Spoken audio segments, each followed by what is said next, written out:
ମୋ ନାଁ ସୁଲୋଚନା ଜେନା। ଶୁଣିଲି ତ ଉତ୍ତମ ମହାନ୍ତି ମରିଗଲେ ବୋଲି, ତାପରେ ମନ ବହୁତ ଖରାପ ହେଲା।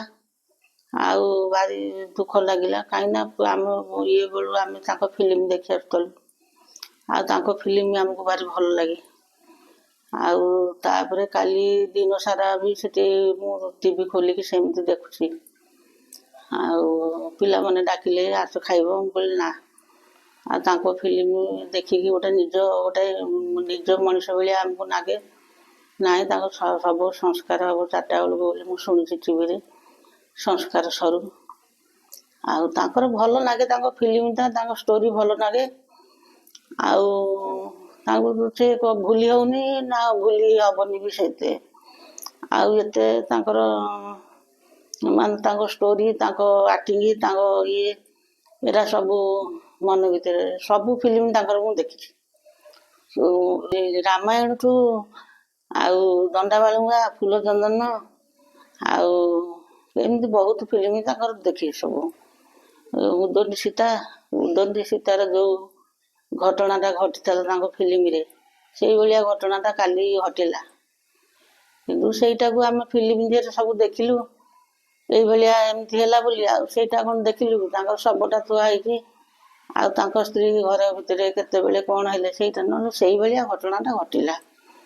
ଆଉ ବହୁତ ମନ ଦୁଃଖ କଥା, ବହୁତ। ଆମେ କାଲି ଦିନ ସାରା ମୁଁ କାନ୍ଦିଛି, ଆଉ ଖିଆପିଆ ନାହିଁ।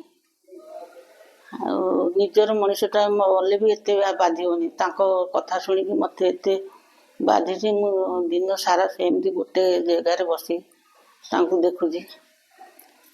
ଆଉ ମାନେ ତାଙ୍କ ଶବ ଆସିଲା ପରେ ତାଙ୍କ ମୁହଁଟି ଖାଲି ଦେଖାଯାଉଥାଏ, ଆଉ ଶରୀର ତ ଫୁଲରେ ଇଏ ହେଇଥାଏ। ଆଉ ଯେମିତି କହିଲେ ଯେ ନିଜ ଲୋକ ନୁହନ୍ତି କିନ୍ତୁ ତାଠାରୁ ଅଧିକା ଭଲ ଲାଗେ, ନିଜ ଲୋକଠୁ ଅଧିକା ଭଲ ଲାଗେ। ଗୋଟେ ଅନ୍ତର ଭିତରେ ବହୁତ ଭଲ ପାଇଥିଲୁ। ଆଉ ତାଙ୍କ ଷ୍ଟୋରି ଫିଲ୍ମ ଗୁରା ମନେ ପଡ଼ିଲେ, ତାଙ୍କର ଯେଉଁ ଫିଲ୍ମର ଯେଉଁ ଗୀତଟା ଆସିଲେ, ଏଇ ଫିଲ୍ମର ଏଇ ଷ୍ଟୋରି, ଏଇ ଗୀତ, ଏଇ ଜାଣୁ।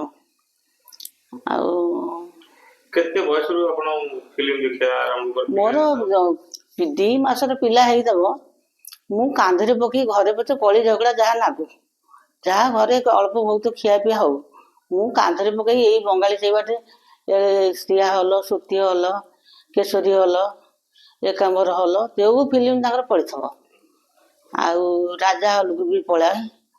ଆଉ ମୁଁ ଯାଏ ଫିଲ୍ମ ଦେଖିବାକୁ ତାଙ୍କର। ସେଇ ଫିଲ୍ମ ଏଇ ହଲ, ଯେଉଁ ହଲ ଅଛି ସେଇ ହଲ ଅଛି, ଏଇନା ବି ଅଛି। ଯାଉଥିଲୁ ଚାଲିକି ପଳାଉ, କେତେବେଳେ ରିକ୍ସା ଆଇଲେ ସାହି ଯାକ ସବୁ ମିଶିକି ଯାଆନ୍ତି। ଆଉ ଯଦି 2-3 ଜଣ ସାଙ୍ଗ ଥିବୁ ଆମେ, ଏଇ 2ଟା ବେଳେ କାମ ସାରି ଦେଇକିରି ପୁରା ଏଇ ବାଟରେ ନାଳ ଭିତରେ ପଶି ବଙ୍ଗାଳୀ ସାହିରେ ବାହାରିକିରି ପଳାଉ। ଆଡ଼େ ନହେଲେ ଏକାମ୍ବର ହଲକୁ ଏପଟେ ବମିଖାଲ ଭିତରେ ପଳାଉ। ଘରେ ମାନ ଅଭିମାନ, ଯେଉଁ କାମ ପଡ଼ିଛି, ଛୁଆକୁ ନେଇକି ଏଠି ନକଟେ ଛୁଆକୁ ନେଇକି ପଳଉଛି, ଏମିତି। ହଉ ଯାହା କହିବେ ବିପଦ କହନ୍ତୁ ପଛେ, ଫିଲ୍ମ ଦେଖିକି ଆସେ।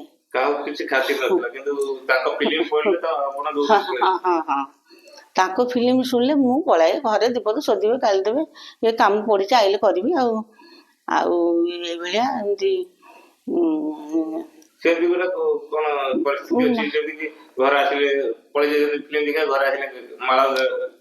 ଶାଶୁ ସୋଦା ଗାଳି କରେ, ତାଙ୍କ ବାପା ବି ମତେ ଏଇ ଯୋଉ ପଡ଼ିଥିଲା କ'ଣ ଗୋଟେ ପଡ଼ିଥିଲା, ଏଇ ମୁଁ ସାନ ମଝିଆଣୀ ଯୋଉଠି 2 ମାସର ହେଇଥିଲା, କୋଉ ଫିଲ୍ମ ମନେ ପଡ଼ୁନି, ଫୁଲଚନ୍ଦନ ପଡ଼ିଥିଲା। ସେ ଫିଲ୍ମ କି 2 ଥର ମୁଁ ଯାଇ ଦେଖିବାକୁ, ଦଣ୍ଡାବାଳୁଙ୍ଗାକୁ ବି 2 ଥର ଯାଇ ଦେଖିବାକୁ। ଆଉ ମୁଁ ସବୁ ଫିଲ୍ମ ତାଙ୍କର ଦେଖେ, ଯୋଉଟା ପସନ୍ଦ ଲାଗେ ମୁଁ ଥରକୁ 2 ଥର ଯାଏ ହଲକୁ। ପଇସା ଦେଲେ 10 ଟଙ୍କା ଥିଲା, ଗୋଟେ ଟିକେଟ ଗୋଟା 10 ଟଙ୍କା। ଆଉ ପଇସା କ'ଣ ଆଉ ବେଶୀ ପଇସା ପଡ଼େ? ଏଇନା ସିନା 100-150 ଏମିତି ହେଲା। ତାପରେ ଟିଭି ଚାଲିଲା, ଟିଭିରେ ତ ଦେଖିଲୁ। ଆଉ କେହି ବାହାରିଲେନି, ଆଉ କ'ଣ ଏକୁଟିଆ ଯିବାକୁ ଭଲ ଲାଗିଲାନି। ହଁ, ବାହାଘର ପରଠୁ ମୁଁ ଚାଲିଛି। ମୁଁ ବାହା ହେଇକି ଆଇଥିଲି 15-16 ବର୍ଷରେ। କୋଉଠି ଗାଁ ଗାଁରୁ। ଗାଁ କୋଉଠି ଗାଁ ହଉଛି ପିପିଲି ଆରୁଆ। ସେଠି ଦେଖିବାକୁ ଯାଆନ୍ତି? ନା ସେଠି ହଲ୍ ନଥିଲା। ପିପିଲିରେ ପଛରେ ଗୋଟେ ହଲ୍ ହେଲା, ସେତେବେଳେ ହଲ୍ ସେଠି ନଥିଲା।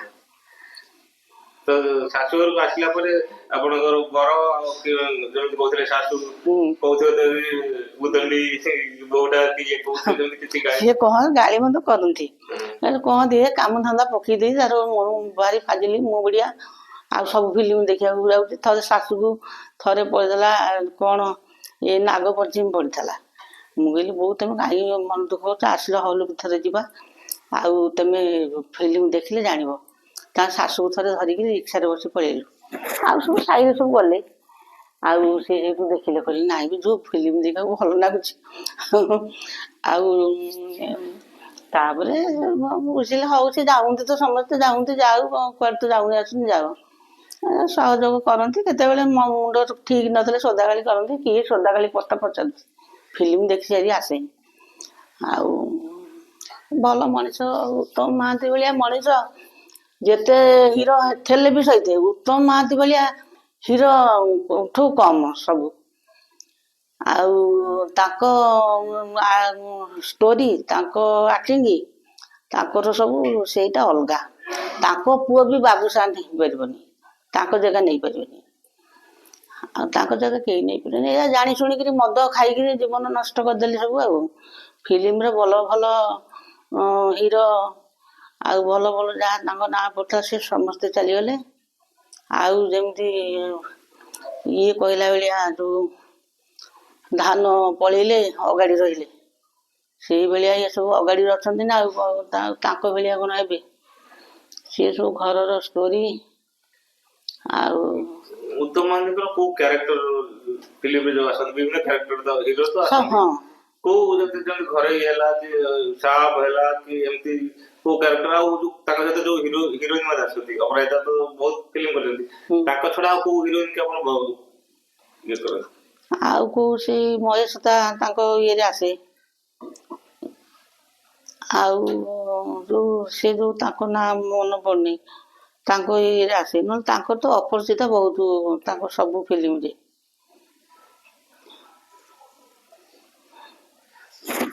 ଆଉ ଅନେକ ହିରୋଙ୍କୁ ମଧ୍ୟ ଦେଖିଥିବେ, ତାଙ୍କ ସମୟରୁ ବିଜୟ ମହାନ୍ତି ହେଲେ ଦାସ ଫିଲ୍ମଟା ବି ଭଲ ଲାଗେ। ଆଉ ସିଦ୍ଧାନ୍ତ ଫିଲ୍ମ ବି ଭଲ, ଅନୁଭବର ବି ଭଲ। ଅନୁଭବର ଭଲ କଣ, ଭଲ ତାଙ୍କର ହେଲା କୋଉଠୁ ନା କୋଉ ଫିଲ୍ମଟା ତାଙ୍କର ଆଇ ଲାଭ୍ ୟୁ, ହଁ ଆଇ ଲାଭ୍ ୟୁ ଫିଲ୍ମଠୁ ତାଙ୍କର ଫିଲ୍ମଟା ଆରମ୍ଭ।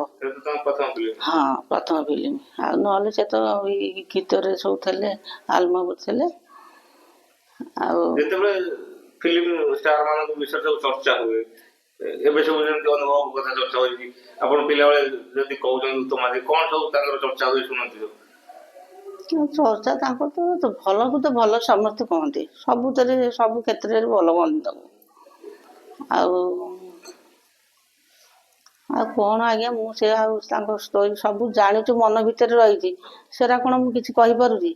କିନ୍ତୁ ତାଙ୍କର ସବୁ ଭଲ, ତାଙ୍କ ଫିଲ୍ମରେ ସବୁ ଭଲ। ଯେତେବେଳେ ପ୍ରଥମେ ଶୁଣିଲେ ଯେ ଉତ୍ତମ ମହାନ୍ତିଙ୍କ ଦେହ ଖରାପ ହେଇଛି, ମନ ବହୁତ ଖରାପ ହେଲା। ସେଇଠୁ ଶୁଣିଲୁ ଯେ ଦେହ ଖରାପ, ଏଠି ମେଡ଼ିକାଲରେ ଥିଲେ, କୋଉ ମେଡ଼ିକାଲରେ ଥିଲେ, ସେଠୁ କଣ ଦିଲ୍ଲୀ ଗଲେ।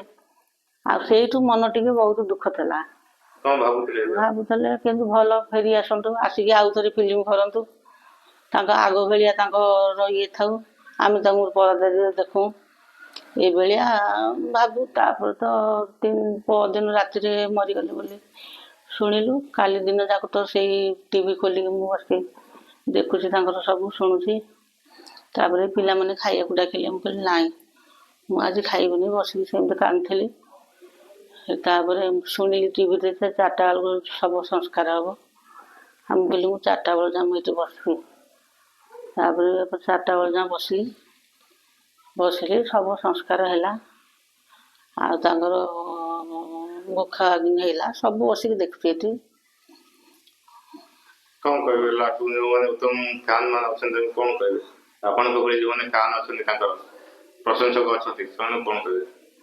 କଣ କହିବି, ହଉ ସବୁ ଭଲରେ ଭଗବାନ ତାଙ୍କୁ ଭଲ ଇଏ ଦିଅନ୍ତୁ, ସେ ଫେର ଏ ଦୁନିଆକୁ ଆସନ୍ତୁ, ଆଉ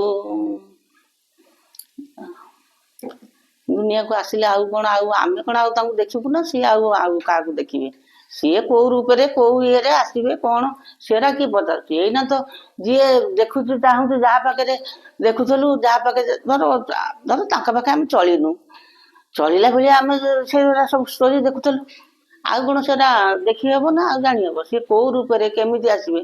ଆମେ ଏଇନା ଦେଖୁଛେ ତା ଫଟୋ ଦେଖୁଛେ, ସେ କଥା କହୁଛନ୍ତି, ସେ ଫିଲ୍ମ କରୁଛନ୍ତି, ଲୋକଟା ତ ଚାଲିଗଲା ଆଉ କ'ଣ?